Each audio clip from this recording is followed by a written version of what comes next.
เจ้านี่ไปนะเอาไปไว้เฮือนเจ้าหันเด้อไปไว้เฮือนเจ้าหันเด้อไปไว้หันก่อนโอเคถือเอาไปน้ำกันเอาปั๊บโอเคอะไรนั่งมาพี่มาให้พี่มีเข่ากับพี่ไปหามบ่เลยโอเคได้ยีดอกมาเ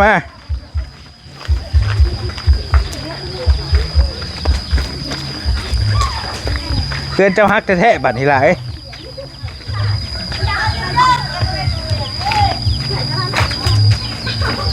เอาไว้ให้อะไรลูกย่า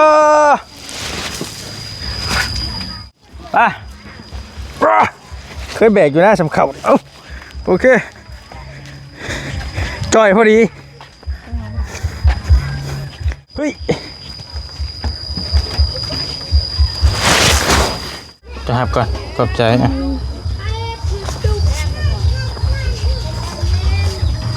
จะหับก่อนมาให้ครอบครัวลุงเจ้าอันนี้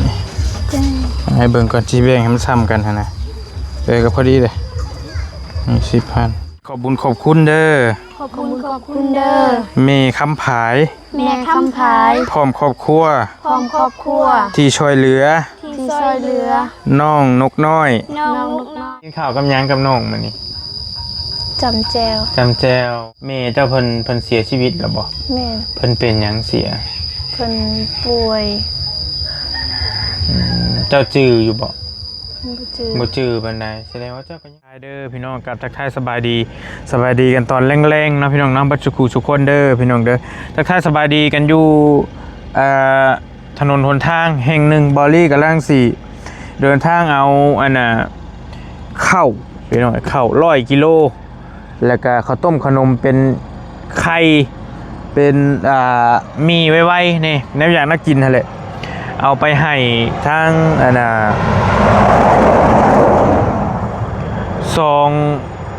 น้อง2 คนเนาะพอดีทางบ่อเตียงเพิ่นมอบหมายเนาะไอ้พระให้บ่แม่นพระธุระให้เป็นธุระให้แน่ว่าซั่นให้บอลี่ไปมอบข้าวของให้น้องนกน้อยแล้วก็จักน้องนี่อีกแหละน้องคนนึงน่ะที่เฮาไปพ่อเพิ่นขายเฮ็ดที่บ่อเตียงไปพ่อเพิ่นขายเฮ็ดอยู่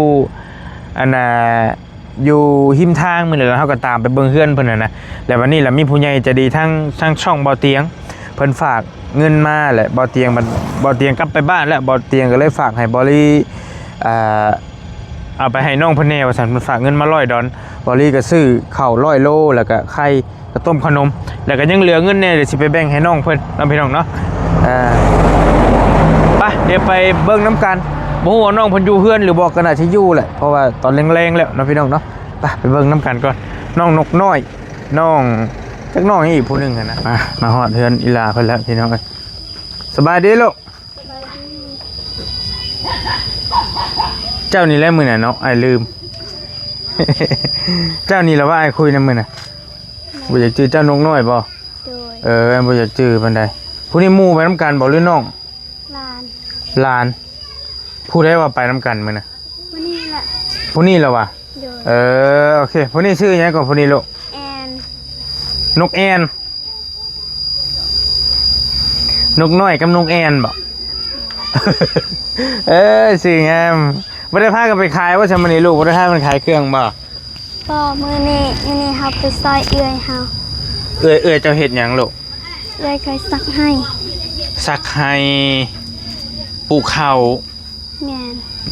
ค่อยปลูกข้าวเจ้าปลูกข้าวแม่นแล้วล่ะบ่ลูกยังบ่ทันแล้วมื้ออื่นไปต่อจักมื้อจังสิแล้ว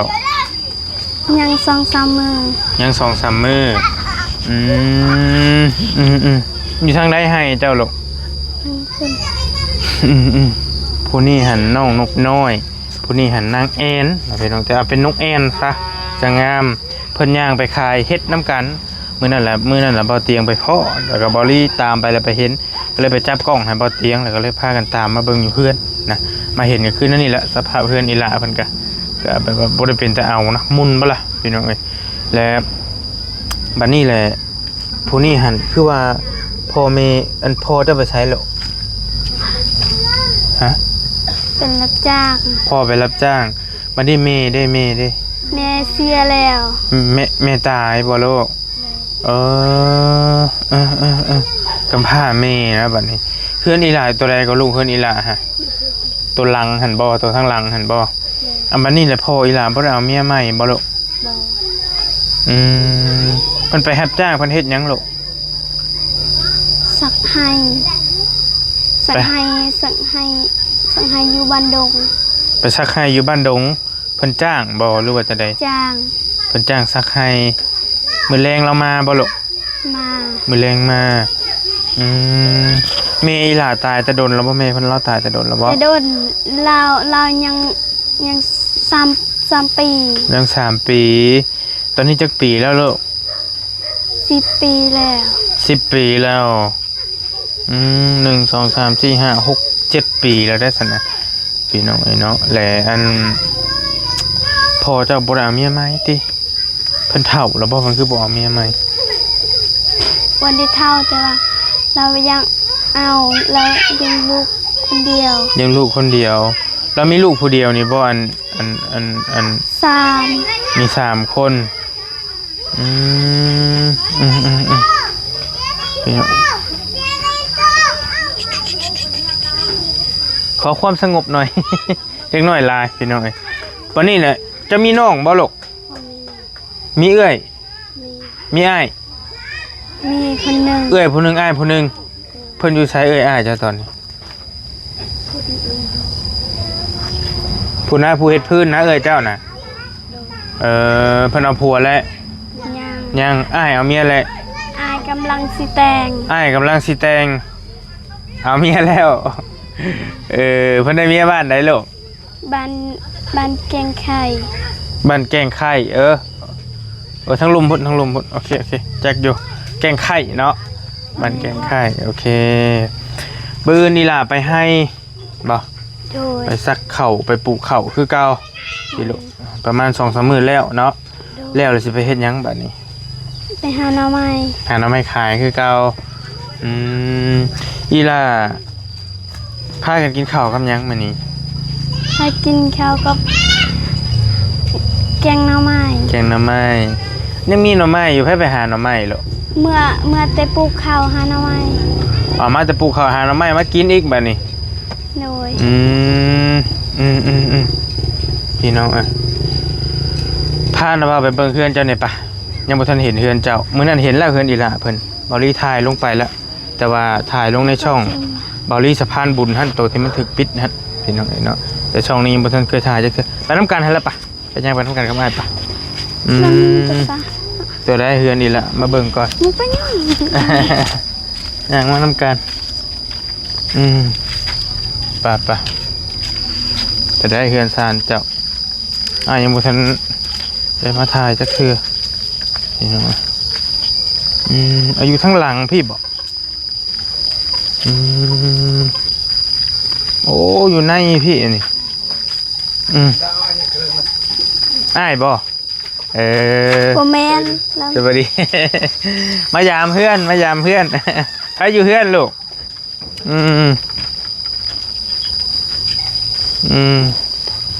จะเอ่ยผู้นี้เอ่ยบ่สวัสดีมาแต่ใส่มาแต่เข้าห้องน้ำ ป้าขึ้นเพื่อนบ่ ฮะเจ้าเห็นยังอยู่ฮะพันพื้นอันนี้เพื่อนเจ้าตะวะคือบ่ขึ้นเพื่อนบ่อยากขึ้นเอา นอนอยู่แท้แต่เก่านั่ง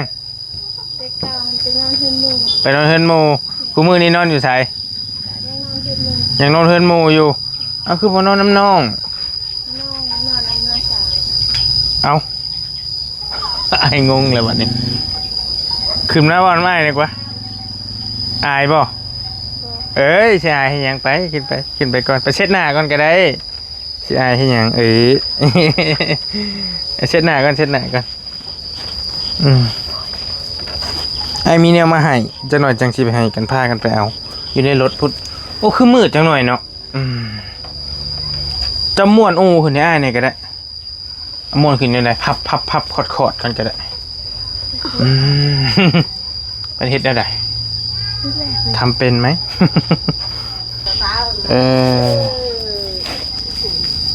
อยากมืดน้อยนึงพี่น้อยไพ่นอนอยู่นี่แหละ น้องสาวกับน้องสาวเบามั้ง ไปนอนเพื่อน อีหลานนอนนี่บ่ลูกนอนนี่แล้วก็ไพ่ กับน้องสาว กับน้าสาวน้าสาวคนไหนอีกเพิ่นอยู่ไสน้าสาว เพิ่นไปเรียนนี่ค่ะ เพิ่นเล่นอยู่หั่นเพิ่นได้ลูกแล้วมันนี่พ่อเจ้าเด้ พอไปทำจ้างเขา เอาเราบ่ได้มาบ่ บอก เอาอีหลาว่าคือว่ามาแรงมาซั่นนะ รับจ้างสักให้ แต่นอนพุ่นเลย บอกจึงไหนก็มา แล้วเรามานอนแซ่บัดนี้ แล้วนอนเพื่อนหมู เอาไปนอนเฮือนหมู่อีกพอเจ้าน่ะเอาคือนอนอยู่เฮือนหมู่เอาไม้ให้เอื้อยเจ้าด้วยลูกให้เอื้อยให้อีนะโอเคแล้วคือบ่นอนนี่ อันนี้เมียนะบ่าวนอน เจ้าซื้อหยังน้อง เกียง เกียน แม่น น้องเกียนจักปีแล้วนั่น 15 ปี 15 ปีปัจจุบันนี้เจ้าเฮ็ดหยังอยู่ เฮ็ดให้เฮ็ดหน้า เฮ็ดให้เฮ็ดให้ปลูกข้าวน้ำกันนี่บ่ แม่น จะบ่ได้เข้าโรงเรียนบ่น้อง บ่ เคยเข้าออกหรือว่าบ่ได้เคยเข้าเลย เข้าอยู่แต่ก็ออกแล้ว ฮอดปอใดฮึ ป .3 ฮอดปสามพออ่านได้เขียนออกเยอะ อ่านได้เล็กหน่อยบ่ได้เล็กหน่อยได้บ่หลายเนาะโอเคบ่เป็นหยังเจ้าน่ะไปนอนอยู่เฮือนหมู่ติ แม่น นอนอยู่เฮือนหมู่ให้เข้าใจอยู่เพราะว่าหลายคนเห็นหลายคนละเป็นสาวแล้วมักสิไปนอนอยู่เฮือนหมู่เนาะตัวได้เฮือนหมู่เจ้า อยู่พุ่น ไกลบัดนี้ แม่น โอ้ คือไกลแท้ พากันกินข้าวกับหยังกับน้องมื้อนี้ จำแจว จำแจวเอ้ยเป็นแต่แซ่บแท้จำแจวอันนี้ก็ได้บ่มีแนวกินบ่ แม่น บ่มีอาหารพี่น้องมีผู้บ่าวหรือบ่ บ่มี ยังบ่มียังโสดอยู่บ่ ยังโสด โอเคมื้อนั้นฮะเห็นอีหล่าสองคนนี้เพิ่นไปขายเฮ็ดแล้วอ้ายเว้าเพิ่นเล่าสู่ฟังอยู่บ่ว่าชุมอ้ายมายามมื้อก่อนน่ะ เล่าให้ฟังอยู่ เราสู่ฟังอยู่โอเคแล้วอ้ายกับอ้ายของอ้ายเจ้าฮู้จักชุมอ้ายบ่ บ่ฮู้ บ่ฮู้ซ้ำแล้วบัดบ่มีโทรศัพท์บ่ซะ บ่มี บ่มีโทรศัพท์ใช่ แม่น บ่มีจักบ่มีบ่โล บ่ โอ้ยก็แบบก็คือสิว่าหั่นแหละซั่นน่ะแต่พอจะบ่มีผู้บ่าวแล้วบ่มีโทรศัพท์ เคยมีแต่มันเสียบ่นางหรือว่า เคยมีแต่ว่ามันเสียแล้ว มันเสียแล้วเบิ่งกันเด้ออ้ายได้ยินข่าวว่าแม่เจ้าเพิ่นเสียชีวิตแล้วบ่ แม่น เพิ่นเป็นหยังเสีย เพิ่นป่วย เจ้าจื้ออยู่บ่ บ่จือ บ่จื้อปานใดแสดงว่าเจ้าก็ยังน้อยเติบแม่นบ่ แม่น นี่น้อยยังน้อยๆและตอนเพิ่นเสียหันเจ้าสิซ้ำใดเด้ตอนนี้15เนาะสิซ้ำบ่อีหล่ะนี่ บ่ฮอดซ้ำ ยังบ่ทันฮอดซ้ำ แม่น เพราะแสดงว่าเพิ่นเสียแต่โดนอีหลีบัดนี้แหละเจ้าก็มีพี่น้อง3คนบ่ แม่น อีหล่าเพิ่นบอกกินนี่อ้ายผู้กินนี่บ่ อันนั้นหน้าบ่าว อ๋อนาบ่าวซื่อๆบัดนี้อ้ายเจ้าอีหลีอยู่ไสนะ อ้ายเพิ่นก็ไปรับจ้างเขา ได้ยินว่าสิแต่งงานล่ะบ่ แม่น ได้ยินว่าสิแต่งงานแต่งเดือนใดหั่น แต่งเดือนนี้ล่ะ แต่งเดือนนี้ แม่น เฮ้ยก็แบบบัดนี้แล้วก็ซุมเจ้าก็อยู่กับพ่อติล่ะ แม่น อยู่กับพ่อลำบากไปชีวิต ก็ลำบาก ลำบาก ลำบากยังนางมันขาดเคินยังครอบครัวชุมเจ้า ขาดเขากิน ขาดข้าวกินหัวบ่เพื่อนธรรมดาเนาะไอเบิ่งกันเนาะหลังคาก็ดีอยู่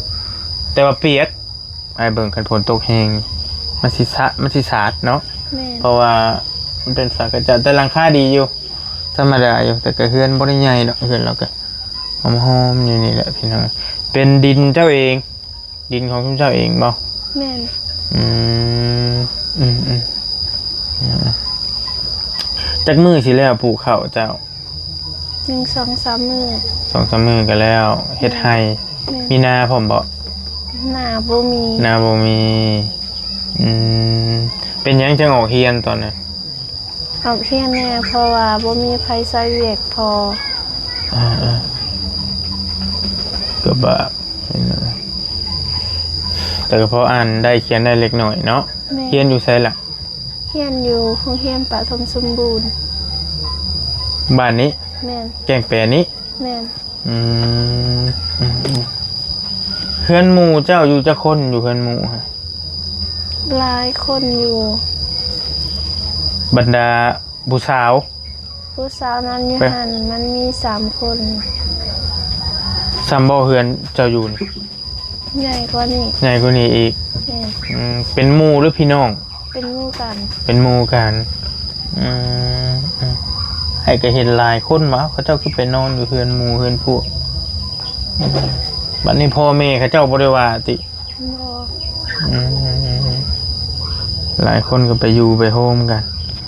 จะไปเข้าห้องน้ำขอโทษ ไปขี่ไปเยี่ยวอยู่ป่า แม่น อาบน้ำอยู่ใช่น่ะ น้ำกะอยู่หันอยู่ห้วย พิมพ์หวยนี้ แม่น น้ำกินอยู่ใช่ น้ำกินกะตักเอาน้ำมาดาน มีน้ำบาดาลกินน้ำบาดาลดิบๆเลยสดๆเลย แม่น ก็แบบก็บอกพี่น้อยหนึ่งเข่าอยู่เทิงพี่เลยได้ฮะมองหนึ่งเข่าเพิ่นเข่าจะยังจังโลตอนนี้นะ ยังหลายอยู่บ่เข่าชุ่มเช้า ก็ว่า ยังหลายอยู่ ยังหลายอยู่ แม่น อันนั้นยังสำนั่นบ่ แม่น 50 โลนี่ใหญ่สอบหนึ่งนี่ได้จักมือ ได้3 เดือนปลาย ได้เท่าเดือนปลายผูกโอ้แสดงว่ากินโบราณปานใดพอดีแล้วไอ้ซื้ออันนี้มาให้เด้อไผได้สิไปเอาบัดนี้เนาะรถไอ้ลงมาได้บ่ได้อยู่บ่ฮอดพี่ไอ้ซื้อข้าวมาให้คนละสอบไอ้นางนกน้อยสอบหนึงมาให้ครอบครัวเจ้าสอบหนึงเด้อ โดย เดี๋ยวไปเอาน้ำกันไผสิไปเอาบัดนี้รถไอ้ลงมาฮอดบ่ได้บ่พี่ บ่ฮู้คือกัน ก็สีหอมๆหน่อยหนึงอยู่บ่เลยเบิ่งกันป้าเจ้าหาไผก็ได้ไปเบรกเอาเลยป่ะไปน้ำไม้เลยป่ะไปนั่งไปลงไปไอ้มีข้าวต้มขนมมีไข่มีหยังหั่นแหละมาให้ชุมเจ้า2ครอบครัวชุมเจ้าไปมันอยากมืดหน่อยหนึงพี่น้องอยู่เทิงพี่ก็ได้นี่เพิ่นสิมักเอาหางโตมาไว้ไม่เฮือนจะบอกผู้ชายก็ได้นะบ่าวนะหยังเจ้าหาไปเบรกเอานี่ ไม่ได้ พี่ก็ได้ไหม ทราบคือมันก็ได้ที่มันได้ชีวิตของไง ให้สิไปโจมน้ำ รถมันบ่ได้เนาะหอมโพดรถน่าลงบ่ได้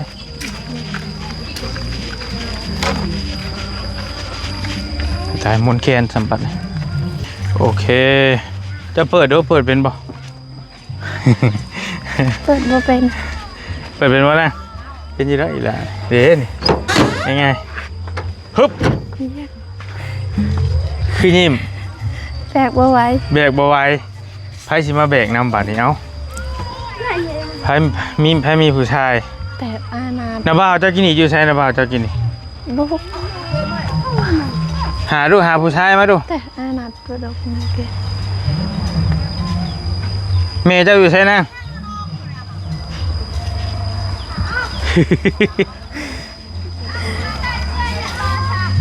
เจ้าขึ้นรถอีกละเอาไข่ไหมขึ้นรถโอเคไข่หันแล้วโอเคไข่มาให้คนละเตะขนมนี่บัดซองอะไร อันนี้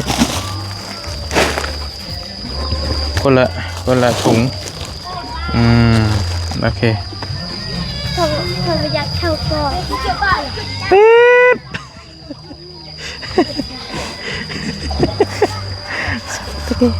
ไพ่นอนอยู่ฮะพี่น้องบ่ โมเมน บ่แม่นอีกเช็ดได้ฉบับเช็ดได้บ่มีไผหามให้ เรียบล่ะ50 โลเรียบไม่ได้แม่เจ้าอยู่ไสล่ะ อันโตเขาถึง ฮะ โอ้ยมาเรียบแม่เฮาบ่แพ้ แม่บ่แพ้ก็ เฮาเจ็บท้อง แม่จะปาดมดลูกบ่ บ่ เจ็บมดลูกบ่เจ็บท้อง เราบิด ท้องเป็นได้บาดมีข้าวกินบ่ได้บาดตายคักรถไอ้ก็ลงบ่ฮอดทางมันบ่ได้เป็นตะลงนะพี่น้องเอ้ยจะลงได้อยู่อย่างเนาะเอาไปมาวิวลงหันเลย50 โลมันจะเรียบล่ะบ่มันถ้ามีผู้ใดผู้หนึงมาหามันกับอ้ายก็ได้นะแบบน่าเรียบเอามีเข่าแต่บ่มีไผโจมได้บ่ดาวไอ้ไหนกี่เรียบมีแต่คนย่านบัดเจ้าจับอันนี้ให้อ้ายก็ได้เอาจับหันมาให้อ้ายเด้อหันมาหาอ้าย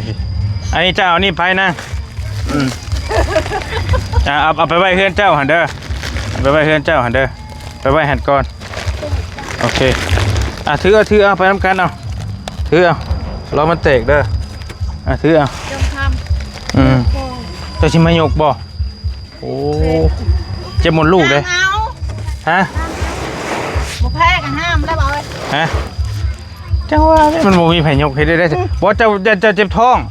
ลูกเจ้าว่าเจ้าเจ็บท้องเจ็บก็ห้ามได้อยู่ดอกเมื่อใดบ่ห้ามใส่บาเฮานี่มา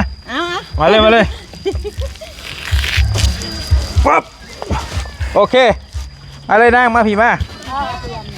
ให้พี่ป้าระยะสิ มีเข่ากับผู้ที่ไปหามบัดโอเคได้ยีดอกมาเพ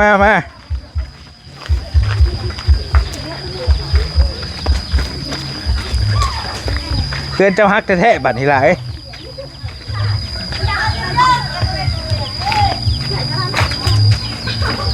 เอาไว้ให้อะไรลูกย่ามาอีกเอา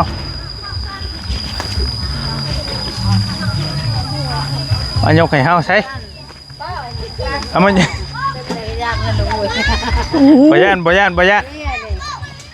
ไม่กลัวไม่มีคำว่ากลัวยกสบายเฮาแค่นั้นแหละ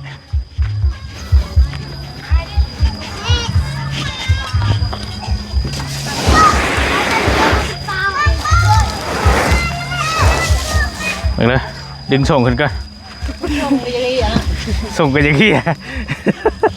โอเคไปเคยแบกอยู่หน้าสำเข่าโอเคจ่อยพอดี2 ศอกจ่อยพอดี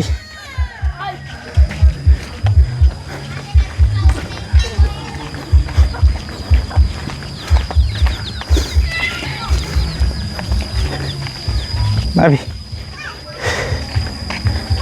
ไปจะไปเฮือนเจ้าเลยมาพี่เลยนะว่าป้าไปหันแล้วป้าไปหันก่อน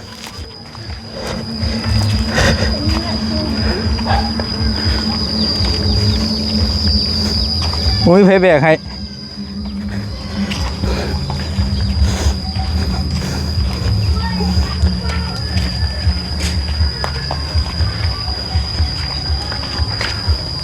ใช่แต่กล้องเขาอยู่ใช่เฮ้ย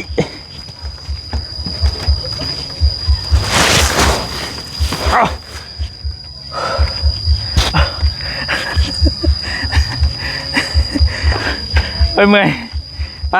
ไปภูเขาป่ะนี่ไปน้ำกันเมื่อยเติบเห็นบ่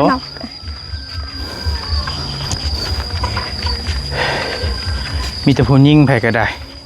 เข้าใจอยู่ดอก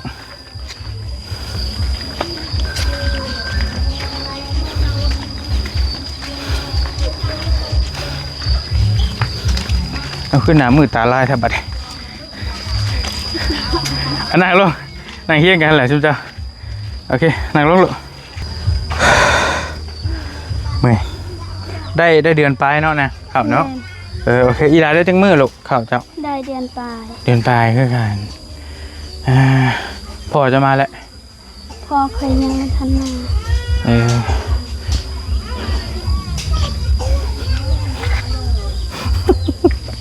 นี่จังสิ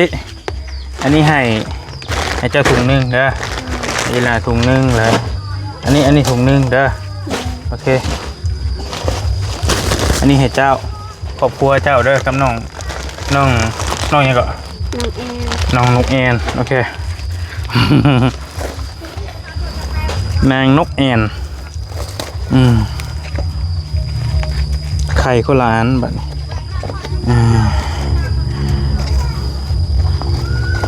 มีแต่เห็ดปวกออกบอกง่ายนี่เด้อมีอยู่บ่เห็ดปวกแถวนี้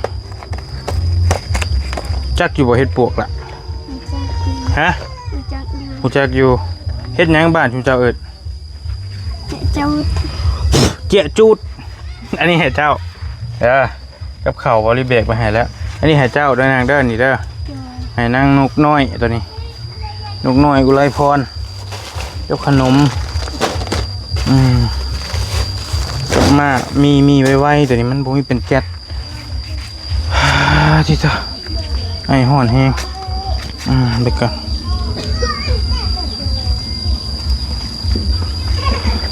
กับมีอันนี้ไอ้นางทำนี่เอาไข่ไว้ก่อนเดี๋ยวมันสิแตกหุ้ยย่อบ่ฮักได้เป็นว่าก็ได้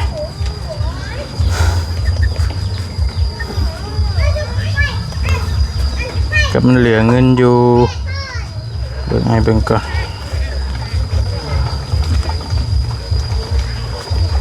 มีเพจใจดีมาเบะเข่าให้เนี่ยเสียหายเงินแล้ว1 2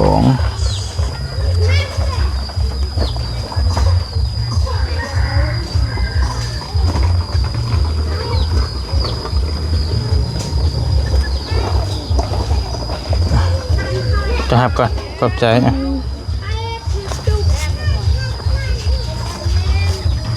จะหับก่อนเอาให้ครอบครัวลุงเจ้าอันนี้ให้เบิ่งก่อนที่แบ่งให้มันซ้ำกันนะเบิ่งก็พอดีเลย10,000โอเคเรียบร้อยคนละ270,000บ่พอดีฟังเด้อไอ้สิว่าหน่อยหนึ่งเด้อเบิ่งก่อน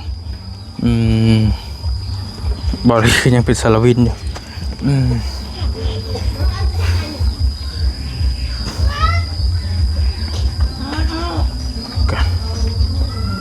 ซื้อผู้ใหญ่ใจดีเพิ่นกันพอดีมีผู้ใหญ่ใจดีหรือว่าผู้ใหญ่ใจบุญเพิ่นเด้อล่ะเด้อเบิดทั้ง3คนทุกเจ้าหั่นแหละเพิ่นฝากเงินมาผ่านมาทางเบาเตียงผู้สัมภาษณ์เจ้ามื้อนั่นแหละกับอ้ายมื้อนั่นแหละเด้อเพิ่นชื่อว่าเมคำผายพร้อมครอบครัวเด้อเพิ่นฝากเงินมาให้$100เป็นเงินกีบกับประมาณ2,130,000 กีบบ่เตียงโอนมาให้บ่ลี่ซื้อเครื่องไปนี่มันเบิดอยู่ล้าน500,000ไปปลายนี่แหละประมาณนี้ใน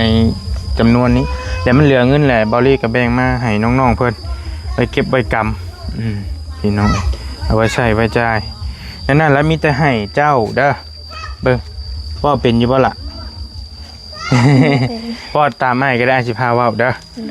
นบมือขึ้นประชามหันเลยขอบบุญขอบคุณเด้อขอบคุณเด้อเมคำผายพร้อมครอบครัวที่ช่วยเหลือน้องนกน้อยนางแอนบ่น้องนกแอนกับน้องนกแอน ให้เจ้าพร้อมครอบครัว ให้เจ้าพร้อมครอบครัว อยู่ดีมีแห้ง อยู่ดีมีแรง ให้ร่ำให้รวย ให้ร่ำให้รวย ปรารถนาสิ่งใด ปรารถนาสิ่งใด ให้ได้สิ่งนั้น ให้ได้สิ่งนั้น สมความปรารถนา สมความปรารถนา สาธุ สาธุ โอเคมีแต่นั้นแหละเด้อน้องเด้อ โดย เงินกับแบ่งกันไว้ให้น้องนี่ไว้ใช้ไว้จ่ายให้แหละซื้อหยังนี่แต่เก่า ก็ชื่อเขากินคือเก่า มีแต่ซื้อข้าวกินคือเก่าแนวอื่นดี ชื่อในคอกในกินแล้วก็ซื้ออาหารแม่ ไปซื้อมากินอย่างหยังก็ได้เด้อ โดย ไข่แค่วันละทอดกินมีอยู่บ่น้ำมันไปซื้อเอา ก็ว่านี่นะสองคนนี่กำพร้าพ่อนะกำพร้าพ่อบ่แม่นกำพร้าแม่ไอ้บ่ผิดขอโทษอีหลานนี่มีครอบครัวครบสมบูรณ์อยู่แต่ว่าเฮือนซ่านนี่แหละคือเห็นนี่มันบ่เป็นแต่เอาพี่น้องมุ่นบ่ล่ะจังแนวสิว่าคันไอ้ถามนี่นางหยังก็ เกียง เกียงน้องเกียงถ้าคอยังได้ขาคอยังก็ได้อย่างหนึงนี่เจ้าอยากได้หยังตอนนี้ อยากได้เข้า ได้เลยเด้เขา อยากได้เพื่อนเป็นของตัวเอง ยังได้เฮือนข่าวเดี๋ยวมันก็เบิดเนาะ แม่ อยากได้ข่าวกับอยากได้เฮือนทีละ แม่ อยากได้เฮือนอยู่ปุ๊กใช้กันได้เฮือน บ่ฮู้คือกันบ่มีดินแล้ว เอาดินเจ้าอยู่มันหอมพ่นบ่ แม่ น้อยเดียวหนึงเนาะ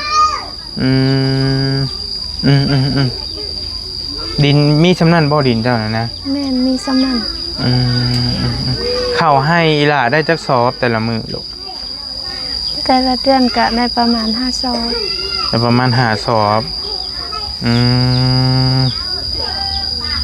แต่ละปีบ่จะว่าผิดเนาะแต่ละปี5สอบ แม่น และเบิดจังหันแล้วเจ้าเฮ็ดได้บัดนี้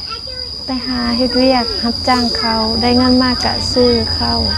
ซื้อเอาเนาะ แม่น ข้าวที่อ้ายเห็นอยู่เฮือนนั่นก็ซื้อบ่ข้าวซื้อบ่หั่นก็ได้ ซื้อ เอาคือกันเอ้ยก็บาปก็บ่เอานั่นๆแล้วอยู่ดีมีแฮงเด้อจังได๋ก็คันมีโอกาสน่าสิมายามใหม่เด้อน้องๆเด้อ โดย ตั้งใจบ่อื่นพากันไปไส พากันไปให้ ไปให้ไก่บ่ให้เจ้า ไก่ รถได้ไปฮอดบ่ ไปบ่ฮอด ไปบ่ฮอดรถจักรได้อยู่ รถจักรได้อยู่ ทางใด ทั้งหอด เข้าไปในพุ่นแล้วติ แม่น ใกล้กันบ่ให้เจ้านั่นนะ ไก่ บ่อยู่ใกล้ๆกันบ่ แม่น อยู่ใกล้กันโอเคนั่นแล้วไปป้าก่อนเด้อ โดย สบายดีเด้อน้องเด้อเจ้าไปก่อนพี่น้องไอ้บอลี่ก็มกขอบใจหลายๆพ่อแม่พี่น้องเบ่ทุกคนที่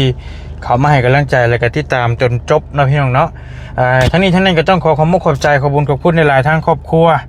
นะทางแม่คำพายพร้อมครอบครัวนะพี่น้องเนาะก็ให้เพิ่นอยู่ดีมีแฮงให้โชคให้มานให้ร่ำให้รวยเด้อที่ช่วยครอบครัวน้องๆเพิ่นบริหารภารกิจจากบ่าวเตียงต่อมาเป็นสะพานบุญต่อมาให้เพิ่นขอมกขอบใจหลายๆให้ร่ำให้รวยให้โชคให้มานเนาะไปก่อนฝากแน่พี่น้องช่องใหม่บอลลี่พอน้องยูริชาแนลบ๊ายบาย